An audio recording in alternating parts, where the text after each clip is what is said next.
Good evening, folks. This is Bob from BBD from his back on Saturday afternoon, this Saturday the 26th, from his broadcasting studios in Delhi. Firstly, let me report this completely radio silence on China. Nothing, not even a beep not even a byline on any of the newspapers that I've read that includes the Economic Times, Times of India, Hindustan Times, Indian Express. Then let's take a look at Deccan Herald. Then you have Deccan Chronicle. Nowhere, nothing. Complete radio silence. It's as if everything is settled. Status quo ante has been achieved. We all know it's nothing from the truth. But this radio silence, the government did a similar thing before Pulwama, when the cross-border strikes happened. Similar radio silence happened before the air strikes across the border. The radio silence could actually be telling more than it reveals. Well, let's wait and see what happens. The timing is just about right. This is like the 1962 history repeating itself, possibly. Who knows? But let's see whether the Indian government has the guts and glory to take. I mean, they've done their bit, but let's see what happens next. Because I don't think China is settling down and taking this on the chin and saying it's so. But what's hitting the news? If you remember the CAG, I think CAG, independently with that time, the head of CAG that I won't name, by adding many zeros on the coal scam, many zeros in the 4G scam, sensationalized corruption. Sensational. I mean, that's the kind of money you don't see around. 4 lakhs of crores that was supposed to be offered. We've been 7-8 years into it. Since then, nothing. But what did happen? What did happen was that brought down the dawn, that it particularly got brought down the UPA too. Since then, CAG has been quiet for 5 to 7 years. Right? We know in that previous government, the CAG reporting had to do a lot to do with him playing to the gallery, there was obviously an internal interesting warfare between the two ex-FMs and somebody who had not been made the Prime Minister, right? Everybody knows that and talks about that.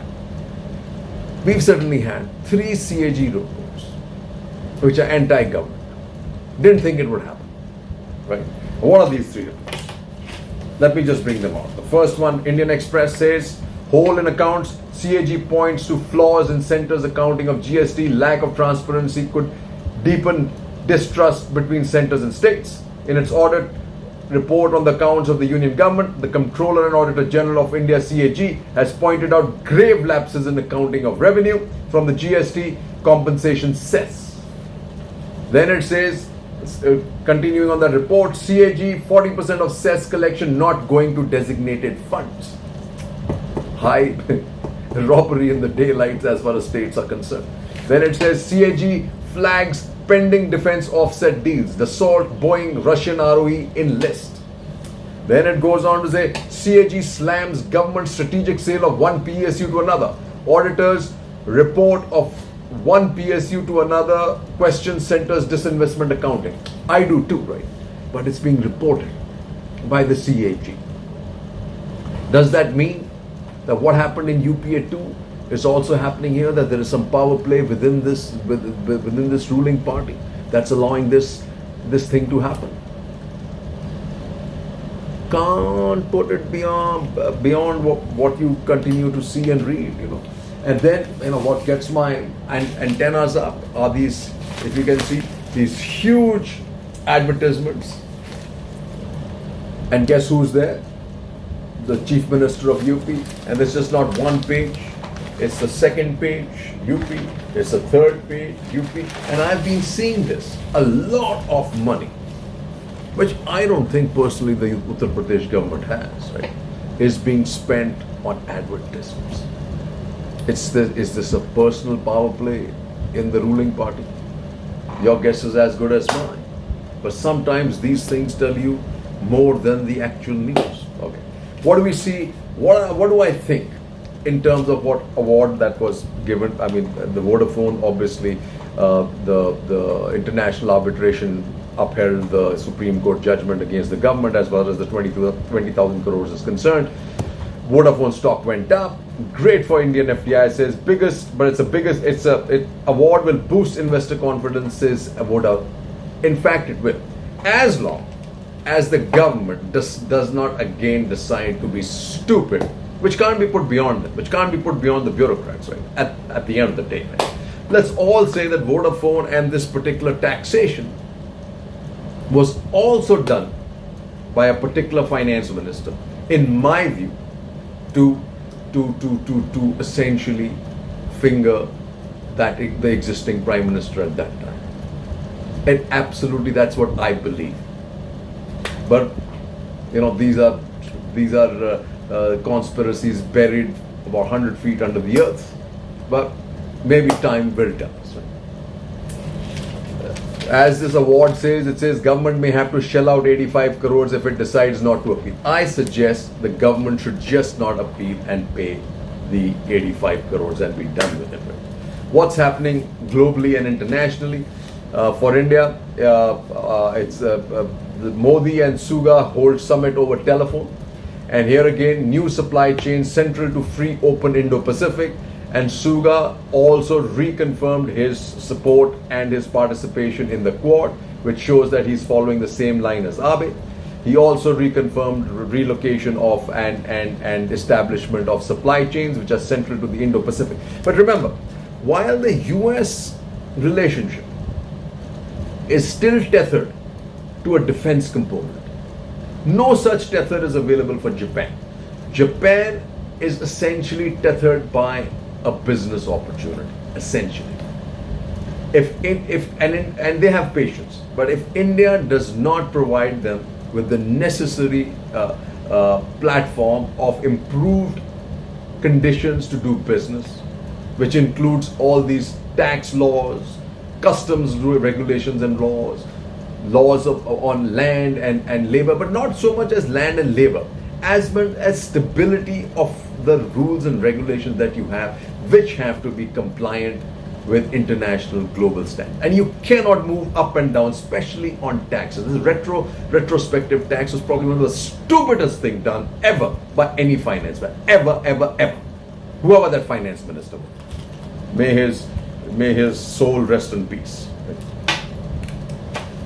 Then we've been talking about India not coming out and saying that they're going to ban 5G, but what they've not done obviously is happening anyway, right? Because I have this article by Danish Khan which says telcos stay clear of Chinese gear makers for 5G. Vodafone India joins Jio, Airtel, BSNL in naming European US companies as preferred partners. BSNL has a US company involved, which is really good. All Vodafone and Jio and Airtel have Ericsson and Nokia. Belling the cat without naming it.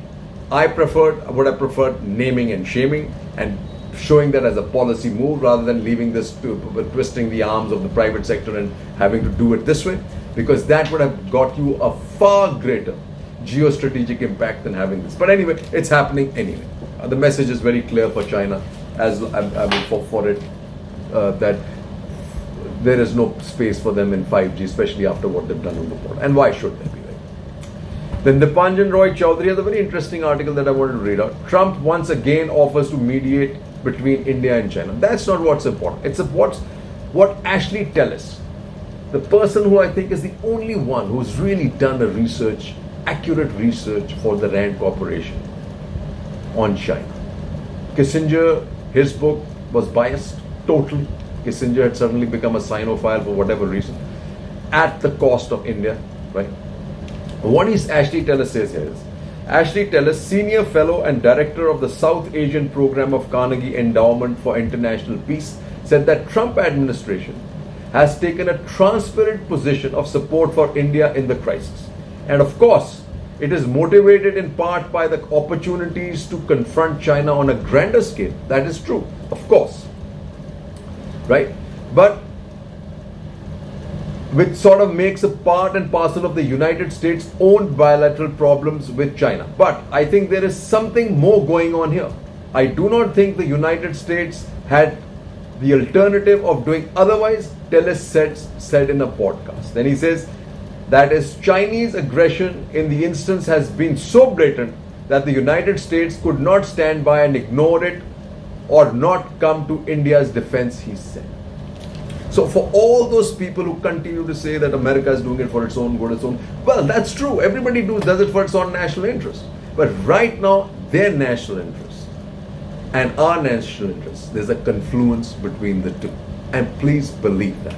And we need that. Then there is this article by Himanshu on harvest of distrust. I have always said that APMC needs to go. But what he says is important to note as why the farmers and the states are up in arms, which I found extremely interesting reading. What are the points that I thought were very relevant for this, right? For the new bill that's been pushed down everybody's throat without a discussion, right? The anger against the bill is not just about restoring the primacy of the APMC, mandis, but also over the manner in which the bills were thrust upon the farming community. This is important.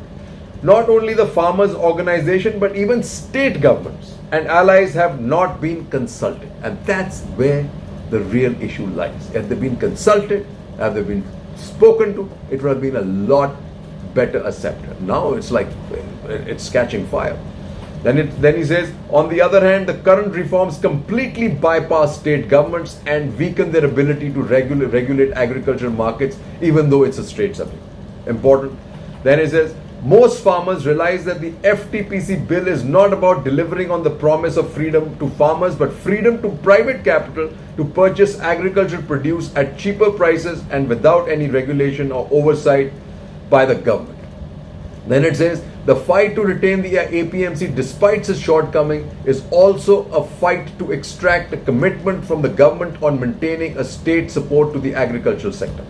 Then it says, the fears are compounded by the Contract Farming Bill and amendments in the Essential Commodities Act. Apart from the fact that the provisions of these bills are highly skewed in favor of private capital, with no limits on stock holding and restrictions of government intervention, there is limited recourse to any independent grievance redressal mechanism. Important.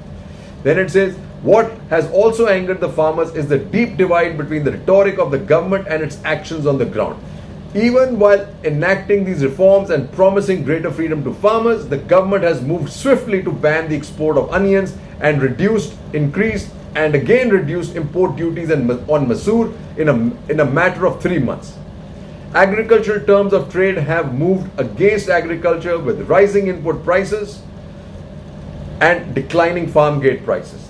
The last 3 years have seen a collapse in prices of major agricultural products at a time of general demand deflation and the economic slowdown. Promising the farmers a bumper increase in agriculture price through a free market is as good as a promise of Achhe Din by the party that came to power in 2014. What here I'll say to you very critically, folks, is this.